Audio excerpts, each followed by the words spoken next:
Parti politique lutte contre les antivaleurs est le thème de ces débats pour lequel j'ai le plaisir de recevoir sur ce plateau le professeur Grégoire Lefouoba, ancien ministre et membre du Parti congolais du travail, M. Jean-Apollinaire Tiba, homme politique député UPADS, M. Serge Banguélé Loubou, politologue, et M. Clovin Hassan Bozir, société civile. M. Jean-Apollinaire Tiba, vous aviez la parole pour la suite. Puisqu'on ne définit pas les partis politiques au Congo, à entendre vos co-débatteurs, au Congo, il n'y a pas de parti politique, il y a des regroupements comme ça. Est-ce que c'est ce qui pourrait expliquer toute cette pagaille que nous constatons parce que les partis politiques n'existent pas en tant que tels au Congo? D'abord, moi, je ne partage pas leur point de vue. Je ne partage pas leur point de vue qui consiste à dire que les partis politiques n'existent pas au Congo. Sinon, ce serait, comme on le dit, se faire harakiri. On ne peut pas se le permettre. Les partis politiques existent bel et bien au Congo. Personne ne l'a dit. On peut en faire la preuve. Et les valeurs dont défend chaque parti politique, le cas de l'UPADS, mais les valeurs dont défend l'UPADS sont bel et bien inscrites dans les statuts, les documents. Mais de manière générale, je voudrais vous dire que l'UPADS, par exemple, est pour la lutte, l'accession du pouvoir par le vote, bannit la violence pour accéder au pouvoir. C'est une des valeurs. L'UPADS est contre toute forme de discrimination. C'est une valeur. L'UPADS est contre le fait de, disons, l'enrichissement illicite. L'UPADS est contre ça. Et si vous prenez les textes fondamentaux de l'UPADS, vous les lirez. Vous retrouverez ces éléments. Ça veut dire que si l'UPADS aujourd'hui arrive au pouvoir et que les membres de l'UPADS, les dirigeants de l'UPADS que nous sommes, commençons à faire le contraire, ça veut dire en ce moment-là que déjà du point de vue même des valeurs que notre parti devait défendre, nous ne les défendons plus. Et à côté de ça, mais vous savez que tout parti politique, lorsqu'il veut accéder au pouvoir, mais il présente au peuple congolais un programme de gouvernement. Un programme de gouvernement qu'il s'engage à mettre en œuvre une fois élu. Honorable, j'aimerais repartir quelques années en arrière, au temps où vous étiez aux commandes. Quand vous reprochez tout ce qu'on peut appeler comme gabégie, en réalité, il n'y en avait même pas. Non, je crois qu'il ne faut pas qu'on mélange beaucoup de choses. Un adversaire, même ce qu'on dit du pouvoir actuel, qui vous dit que parce que vous avez parlé que vous avez raison. Non. La deuxième chose, c'est un peu le mélange des genres. Il ne suffit pas de dire qu'on se fait harakiri. Il a dit que la fonction sociale d'un parti politique n'est pas réellement accomplie. Par contre, ce qu'il dit, si nous définissons le parti politique comme une entreprise politique qui a besoin de la clientèle qu'on appelle les adhérents, on peut les prendre n'importe où. Je n'ai jamais été mécontent que quelqu'un de Mendouli soit adoubé à Mendouli. Parce que vous avez à vendre un produit, une idée. L'idée est acceptée par telle ou telle population. Moi, je n'ai pas à rougir si les gens de la Lekoumou, de la Cuvette de l'Ouest, de la Sangha sont d'accord avec moi et que j'appartienne à ces régions. La deuxième chose, c'est la confusion qu'il y a. Un parti politique, comme vous l'avez dit, suppose une orientation. Mais qu'est-ce qu'une orientation politique ici? Nous remplissons le préambule de nos statuts pour faire plaisir. Personne ici. Alors, écoutez, le Parti congolais du travail est de gauche. Le PADS est de gauche. Appelez ces deux partis, dites qu'il y a un problème de santé. Quand vous êtes de gauche, allez-y réfléchir. Iront-ils ensemble ces deux partis? Monsieur Banguélé, vous alors donc, il faut aller aussi à la théorie. Monsieur Banguélé, allez-y. Monsieur Foucault, avant la pause, vous avez fait un tour de table. Malheureusement, vous ne m'avez pas donné la parole. Là, vous avez posé une question précise. La question, c'est laquelle? Pourquoi le souverain primaire interpelle les partis politiques? Mais tout simplement, c'est parce que 75% de nos dirigeants viennent des partis et associations politiques. Lorsqu'on fait la politique, on s'engage en politique, on aspire à être un dirigeant. Un dirigeant doit être un modèle, n'est-ce pas? Les partis politiques ne sont pas des cartels mafieux, non. À ce moment-là, je dis au professeur, à son Excellence, Monsieur le ministre, en dehors de l'idéologie, le parti politique, c'est une dynamique de groupe aussi qui nous met ensemble en fonction aussi d'un projet de société. C'est ça. Nous sommes là ensemble, nous sommes là ensemble. C'est pourquoi je dis, le vrai débat de fond est lequel? Le Congo, le problème du Congo, ce n'est pas un problème idéologique, c'est un problème de développement. C'est un problème de sous-développement. N'est-ce pas? Ce n'est pas venir nous développer des grandes idéologies, des grandes théories. Non. Le problème, c'est que le peuple veut aller au développement. Les politiques sont en train de faillir. On ne peut pas comprendre. Un parti politique qui a en son sein une structure qui doit valider les candidatures. Malheureusement, il y a 3-4 candidatures. Non, il y a quelqu'un qui corrompt. Mais à ce moment-là, le candidat qui a même eu un ancrage n'est même pas retenu. Voilà le vrai débat de fond. Aujourd'hui, sur ce débat-là, les politiques sont en train d'échouer. Le débat, ça lutte contre les antivaleurs. Mais tout simplement parce qu'ils sont compromis. Parce qu'ils sont compromis. Le problème, c'est lequel? Que ce soit au niveau de la majorité, que ce soit au niveau de l'opposition, il y a des Congolais, des compatriotes qui peuvent renverser les rapports de force pour lutter contre les valeurs négatives pour être en accord avec le professeur. Si vous permettez, lorsque j'écoute les uns et les autres, le professeur et M. Clovin nous disent que finalement au Congo on n'a pas de parti politique parce qu'ils ont donné des raisons et qu'il y a des regroupements comme ça. Et moi j'ai posé une question. Est-ce que c'est pas parce qu'il n'y a pas de parti politique au Congo qu'il n'y a que des regroupements qu'on assiste à ce qui se passe? Vous venez dire ce que vous avez dit. Finalement, vous revenez à ce que nous avions dit au départ, que si aujourd'hui les Congolais se posent la question sur ces partis politiques, mais c'est tout simplement parce que qu'ils soient de gauche ou de droite, ils sont tous plongés dans une espèce de, on va dire, cacophonie et ils ne savent pas comment s'en sortir. Je disais ceci, dire qu'au Congo, il n'y a pas de parti politique, c'est un excès. C'est un excès. Pourquoi? C'est un excès. Mais on l'a dit sur ce plateau, même si vous ne l'avez pas dit. On a dit sur ce plateau, monsieur le ministre, ce n'est pas vous qui l'avez dit. On a dit ici, le problème c'est lequel? Dire qu'au Congo, il n'y a pas de partis politiques, c'est un excès. Si les partis politiques ont des faiblesses organisationnelles, ça c'est notre débat, n'est-ce pas? Tous les partis ont des faiblesses, que ce soit même de les grandes démocraties. Les partis ont leurs faiblesses. Ce n'est pas pour autant dire que dans ces pays-là, il n'y a pas de partis politiques. C'est faux, c'est un faux débat. C'est ça. Bon, en tout cas, merci beaucoup de m'accorder la parole. Ce qu'il faut reconnaître, c'est ceci. Quand je parle qu'il n'y a pas de parti politique comme vous voulez l'appuyer, ce n'est pas dans le cadre existentiel. Parce que quand vous allez au niveau du ministère de l'Intérieur, vous trouverez bien des trucs signés partis politiques, PCT, l'UPADES. En théorie, oui, mais dans la pratique, le professeur nous a parlé ici de donner la définition d'un parti politique. Je vous ai donné la définition d'un parti politique et je vous ai dit quelles sont les missions dévolues à un parti politique. Et c'est là où je dis que si vous rentrez maintenant dans le sens même, qu'est-ce qu'un parti politique, quel est le rôle qu'il devrait jouer, c'est là où je conclus qu'il n'existe pas de parti politique au Congo, que ce soit sur le plan organisationnel, que ce soit sur le plan idéologique, parce que vous allez voir, vous ne trouverez jamais en France un parti qui descend la social-démocratie se retrouvant en opposition avec un autre parti social. Vous allez trouver ici le côté, les gens sont même, que ce soit en Europe, que ce soit aux États-Unis, se repartit. Il y a les gens qui défendent le côté libéral, il y a les gens qui défendent le côté social dans la vision de la gestion de la cité. Et c'est là où vous retrouvez les partis de droite et les partis de gauche. Mais aujourd'hui au Congo, vous avez les partis politiques et leurs leaders qui bougent comme les aiguilles en fonction de l'accession de ceux qui sont au pouvoir. Aujourd'hui, il est à l'opposition parce que celui qui le dirigeait là, demain, dès que quelqu'un d'autre l'appelle, il quitte, il se retrouve de l'autre côté du pouvoir, il commence à s'attaquer, ainsi de suite. Donc, il n'y a pas une vision, il n'y a pas la défense réelle de l'idéologie où on sait que moi, mon objectif, je suis parti sur la base qu'il faut appuyer le secteur libéral pour qu'il puisse contribuer au développement du pays. Et non, d'autres disons, moi, je suis pour que le pouvoir puisse repartir les biens de manière à ce que tous les citoyens puissent avoir accès de manière équitable.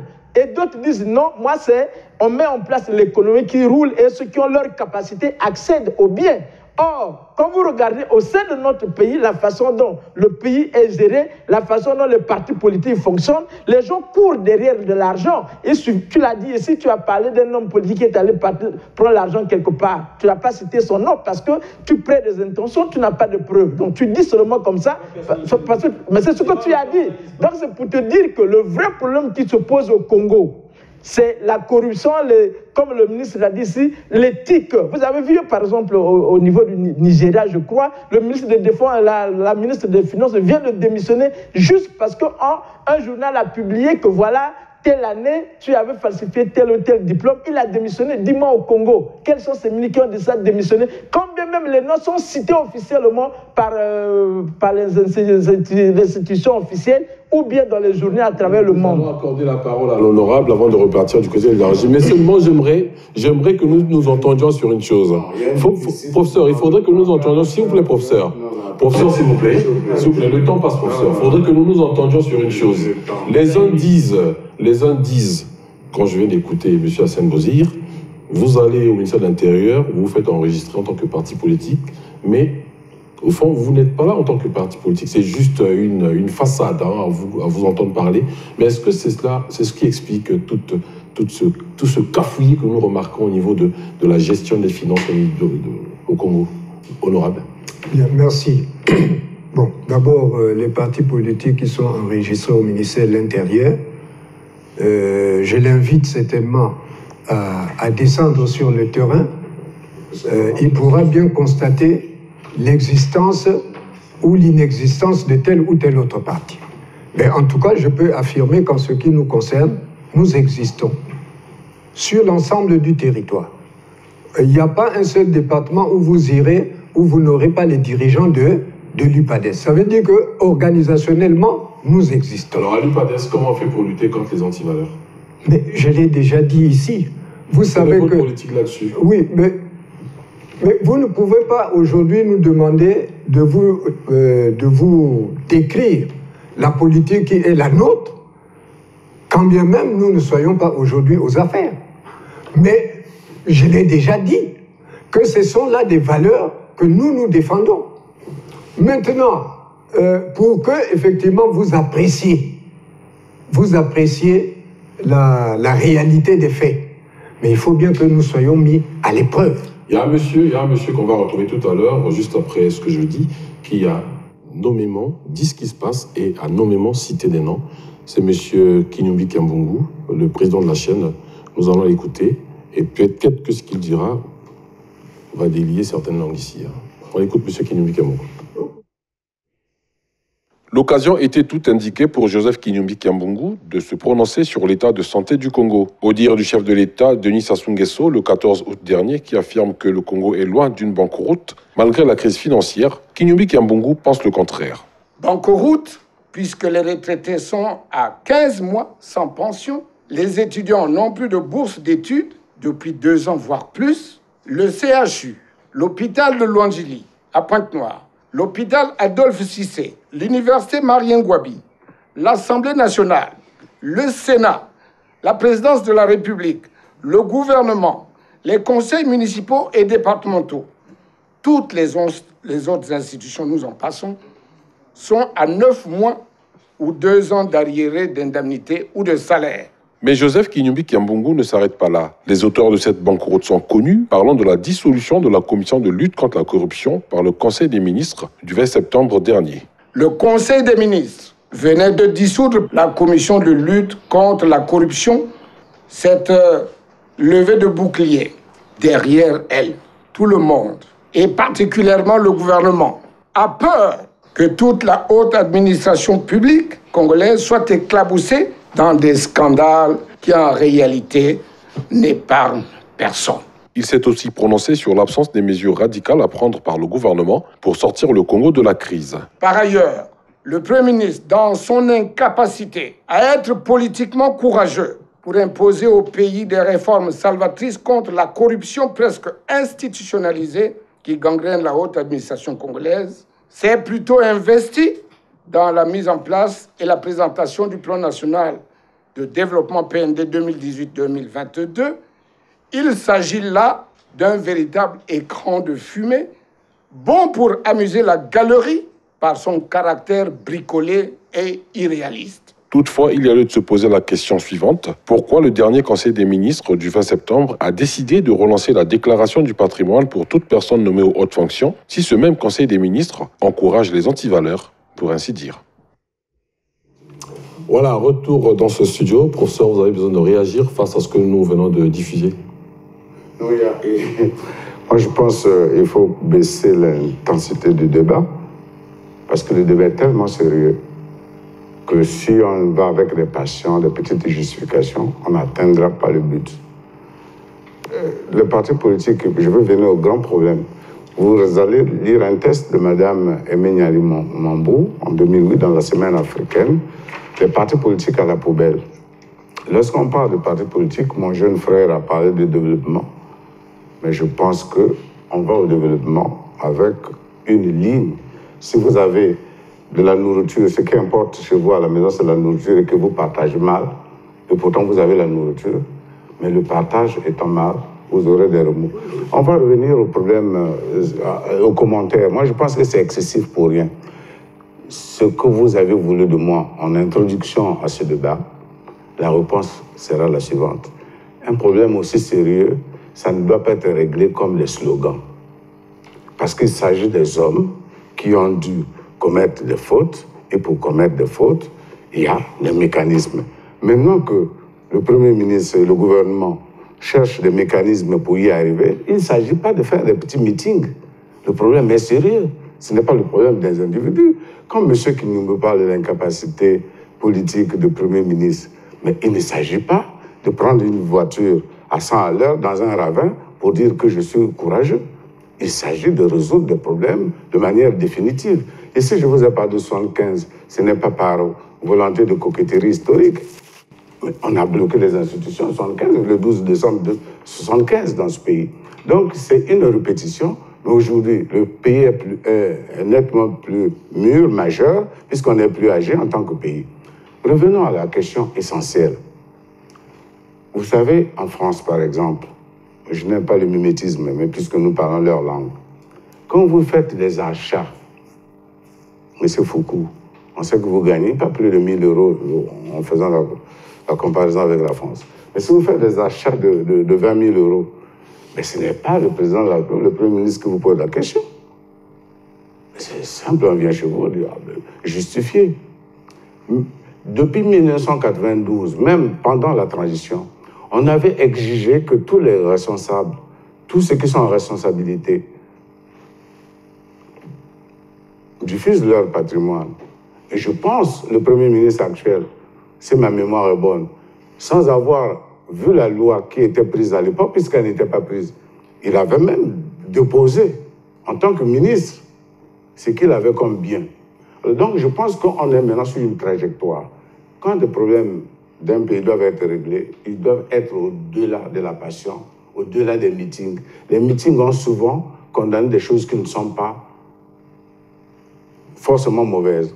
Par contre, là, le fait de dire on fait ceci pour déclaration des biens, mais il s'agit d'avoir des institutions fortes, comme la justice, comme la police.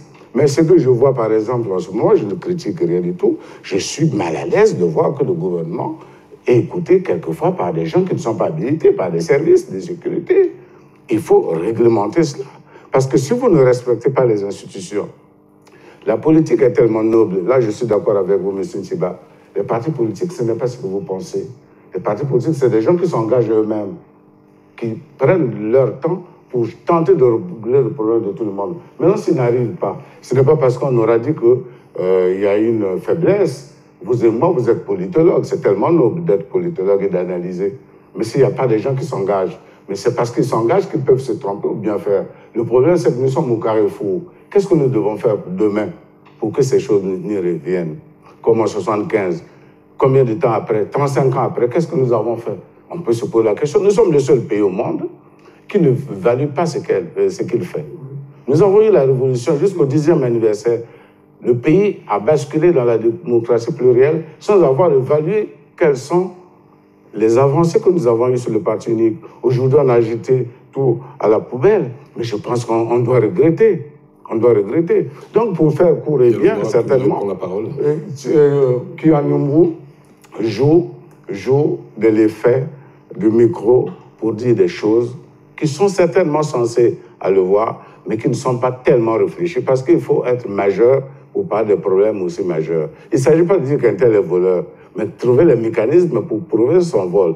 Par contre, on peut avoir le soupçon que Foucault a volé, le Foba a volé. Mais trouver les mécanismes. Parce que vous allez jeter des gens dans... je ne sais pas. Parce que tous les peuples du monde sont souvent insatisfaits. Même Kadhafi. Professeur honorable, l'honorable veut parler. Allez-y, allez-y. Non, il est en train d'approuver, mais je termine parce que le politologue est si attaché. Oui, attaché à ce que je dis. Moi, je termine pour qu'il sache. Parce qu'il ne faut pas parler au nom du peuple qu'on a jeté les partis politiques, les dirigeants. Mais on aura toujours des dirigeants dans un pays. Ce n'est pas les bébés, les gens de 5 ans ne peuvent pas enseigner aux autres. C'est ceux qui s'engagent, qui sont plus âgés, qui ont plus d'expérience. Mais ils peuvent se tromper. Mais ne faites pas le nihilisme de dire que voilà, le père des indépendances, on veut le développement. On veut le développement pour qui? Pour certains individus ou pour tout le monde? Merci. Il faut qualifier le développement. Merci. Non, je crois que l'élément que nous venons de suivre, moi j'attendais de cette conférence de presse des propositions de la chaîne sur la lutte contre les antivaleurs. Pas ça. Il faut encore dire ceci. Lorsque nous parlons des valeurs négatives, mais les parlementaires ne sont pas exclus. Lorsqu'un député ne fait pas de descente parlementaire, détourne l'argent des descentes parlementaires, c'est quoi? C'est une valeur négative. Mais malheureusement, le règlement intérieur de l'Assemblée ou du Sénat n'encadre pas cela. Monsieur le politologue, ces députés-là sont des partis politiques. Ils sont des partis politiques, c'est ce que je dis. C'est pourquoi je dis que les partis politiques ne devaient pas être un repère des mafieux. Non, le parti politique, c'est un regroupement d'un certain nombre de citoyens qui pensent se regarder dans la même direction et répondre aux attentes de la population. C'est ça les partis politiques. Vous partagez l'idée du professeur? Mais bien sûr, je suis d'accord avec le professeur. La conjonction de coordination est claire. Partis politiques et lutte contre les antivaleurs. Qu'est-ce que les partis politiques font pour lutter contre les antivaleurs? Je vous ai donné un exemple. Monsieur Grégoire Lefoba, candidat dans une circonscription électorale, avec 3 ou 4 candidats. Mais il y a quelqu'un peut-être qui a un brigand qui a dû avoir l'argent quelque part, il donne à un dirigeant qui est dans une structure donnée. N'est-ce pas? Et M. Lefoba est exclu comme candidat. On estime que peut-être que M. Lefoba a plus d'ancrage que le monsieur-là. Mais comme le monsieur-là a corrompu, et ça se passe en amont dans les partis politiques, et demain c'est monsieur-là qui aspire. Parce que je l'ai dit tout à l'heure, lorsqu'on fait de la politique, on aspire à être dirigeant demain parce que les organisations politiques se battent pour la conquête démocratique du pouvoir. Ça veut dire que c'est les politiques qui doivent montrer l'exemple. Je l'ai répété ici, 75% de nos dirigeants viennent des partis politiques. C'est vrai. Il y a la corruption au niveau... Une question honorable. Finalement, lorsqu'on remarque, quand on regarde cette question de lutte contre les antivaleurs et tout ce que l'on raconte autour de M. Lamine Nguélé, qui pourtant était en train de répondre, d'accomplir une mission noble confiée à lui par le chef de l'État, aucun parti politique ne s'est levé pour le soutenir. Il y a eu comme un mutisme. Est-ce que c'est parce que, là on revient avec la définition, enfin ce que le professeur nous a dit, que dans ces partis politiques, on n'a pas vraiment insufflé, donner la vraie définition d'un parti politique aux membres, ou c'est parce que c'est finalement des regroupements des gens qui se prennent pour des partis politiques? Il y a eu un mutisme quand même. Non, il n'y a pas eu, je peux vous le dire. Malheureusement, lorsque je parlerai ici, je ne pourrai parler que de l'UPADES. Mais vous êtes libre de parler. Hein. Au niveau de l'UPADES, après l'intervention, la présentation du rapport de la commission de lutte contre la corruption par le président Lamine Nguélé, l'UPADES avait organisé une conférence de presse. D'ailleurs, vous avez été à cette conférence de presse. Mais qu'est-ce que nous avons dit? Nous avons dit c'est bien de publier un tel rapport. Mais il ne faut pas que ça se limite simplement à la dénonciation. Il faut effectivement qu'à partir de cette dénonciation, que les services habilités se saisissent pour que finalement l'on se rende compte si le ministre Jean-Marc Tistère, qui est incriminé, est bel et bien impliqué ou non dans cette affaire. Nous l'avions dit au cours d'une conférence de presse à notre siège. Est-ce qu'un autre parti, à votre entendement, l'a dit? Vous l'avez entendu quelque part? Bon, je sais qu'il y a des amis de l'UDH, Yuki également, qui avaient fait une conférence de presse à leur siège. Ça, au moins, j'ai l'information. Puisque ça portait sur les antivaleurs. Et à l'occasion, les amis de l'UDH Yuki, le président Guy Brice Parfait Kolela, avait effectivement soulevé également cette question. Bon, maintenant, de manière générale, mais nous savons que sur la question aujourd'hui des antivaleurs, en réalité, dans notre pays, il y a unanimité. Que ce soit les partis de la majorité, que ce soit les partis de l'opposition, tous nous condamnons les antivaleurs. Et ce que, lorsque j'avais dit dès le départ que nous aurions pu avoir ici un de nos amis de la majorité, ce n'était pas pour dire que c'était eux qui étaient les seuls responsables, mais je voulais simplement dire que lorsque, par exemple, nos amis de la majorité, au cours de leur rencontre, décrient cela, mais c'est eux qui sont aux commandes. Les cadres qui gèrent aujourd'hui sortent effectivement de ces partis politiques. Merci beaucoup, quand ils ont décrié, le mieux à faire, c'est d'engager la procédure jusqu'au bout. Merci, honorable. Bien, monsieur Clevin qui voudrait parler, et puis le professeur aura certainement le mot de la fin avant que je ne fasse la conclusion. En fait, je voudrais dire ceci. Non, en 1h30, il nous reste 4 minutes.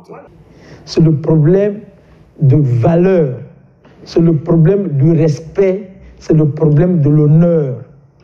On peut dire que les dirigeants ont perdu ces principes qui font qu'ils n'accèdent pas au pouvoir ou bien au poste de commandement pour un but, c'est-à-dire servir le pays de telle sorte que le peuple entier puisse bénéficier des atouts et des avantages que le Congo obtient, le pays obtient. Quand nous regardons, je suis en train de faire juste un constat quand je parle de partis politiques qui n'existent pas, c'est à cause de cette vision qui manque parce que le pays en lui-même a eu à obtenir depuis un certain nombre d'années beaucoup de revenus qui sont rentrés dans le pays. Mais le fait qu'il n'y a pas eu un mécanisme de partage équitable qui puisse faire que le revenu du pays puisse servir au développement et non aux individus, nous sommes arrivés là où nous sommes. Maintenant, quand on parle, mais je parle quand on parle ici des valeurs qui manquent, les valeurs comme négatives, comme le professeur l'a dit. C'est ça aussi qui domine aujourd'hui et aucun dirigeant aujourd'hui n'a honte. Parce que quand vous dites non, on soupçonne les gens, on dit que quelqu'un a volé. Mais attends, on n'a pas besoin de dire que quelqu'un a volé pour qu'il accepte oui ou non il a volé. L'essentiel c'est de regarder. Quand on parle de la déclaration du patrimoine, c'était pour permettre le suivi de tout un chacun dans le cadre de la transparence. Le professeur Lefoba, quand il arrive, il a une maison. À la fin, il a quoi? On se rend compte que les gens qui sont arrivés avec un pantalon se retrouvent avec des richesses énormes au vu au-dessus de tous. Vous voulez que les Congolais applaudissent? Merci beaucoup. Et qu'est-ce que les partis ont fait pour que ces personnes soient sanctionnées? Personne n'a jamais été sanctionné, même au niveau du parti politique. Il nous reste à peine 1 minute et 30 secondes. Nous allons les consacrer au professeur Lefoba, notamment 45 secondes, et je reviendrai pour faire la conclusion. Oui, M. Arsène a raison, ça me rappelle le mouvement syndical étudiant ou les travailleurs. Le chapelet d'accusation. Je crois qu'il y a une unanimité. Aucune société, à moins que vous voulez rentrer dans l'entropie, un état de désordre et non-désordre. La deuxième chose essentielle à dire, c'est qu'il ne s'agit pas de dire que Foucault a volé, ou bien le prouver, ou bien dire que les partis politiques, ils ont dénoncé, ils doivent aller jusqu'au bout. C'est justement la réhabilitation de la fonction d'un parti politique. À un moment donné, le politologue l'a dit, on peut même regretter le temps de la cour révolutionnaire. C'était les mêmes Congolais. Or, quand vous avez un problème d'intérêt national, il faut éviter de bavasser sans apporter des solutions. À partir du moment où vous bavassez comme à l'habitude, vous parlez de partis politiques tout le temps. Vous savez que les Africains sont minimisés. À chaque fois, on vous dit, pour le cas de Kinshasa, l'opposition n'a qu'à choisir un candidat. Est-ce qu'on peut le dire pour le cas de la France? que l'opposition en France... Alors, ça, l'infantilisation de notre conceptualisation de la politique va du fait que nous ne sommes pas respectés parce que notre discours n'est pas clair. Et la fonction sociale, une seconde. Si on doit avoir un exposé, un autre débat, je serais d'accord en ayant circonscrit les faits. Sinon, ça va comme la fumée. Ce qui est arrivé au pays, là, il y a eu une avancée puisque tout le monde est d'accord que ça ne marche pas. Si ça ne marche pas, il faut trouver des solutions, il faut trouver des coupables. Mais il ne faut pas en faire des réflexes pavloviens. Dès que vous voyez un dirigeant, tout le monde est voleur. Quand on bat l'équipe du Brésil, on ne dit pas que Neymar est mauvais. Parce que vous avez tendance à dire tout le monde il est pourri, tout le monde... Et c'est vous les mêmes qui venez le matin pour demander de l'argent à ces gens que vous soupçonnez d'être voleurs. Mais il faut qu'on sache ce que l'on fait dans ce pays. Merci beaucoup, mesdames et messieurs. Vous l'avez compris, nous sommes arrivés à la fin de cette émission dont le but était de savoir est-ce qu'au Congo, nous avons réellement des partis politiques qui répondent réellement à ces critères. C'était pour comprendre pourquoi nous sommes arrivés là. Et le professeur ici, tout au long de ce débat, s'était vertu à nous faire comprendre de quoi cela retournait. Monsieur Clovin aussi, merci. Honorable, merci. Monsieur le politologue, merci. Il faut repenser nos partis politiques si on veut quitter tout ce qui est gabegie, tout ce qui est corruption, tout ce qui est concussion, tout ce qui est fraude. Il faut qu'il y ait une vraie éducation au sein des partis politiques.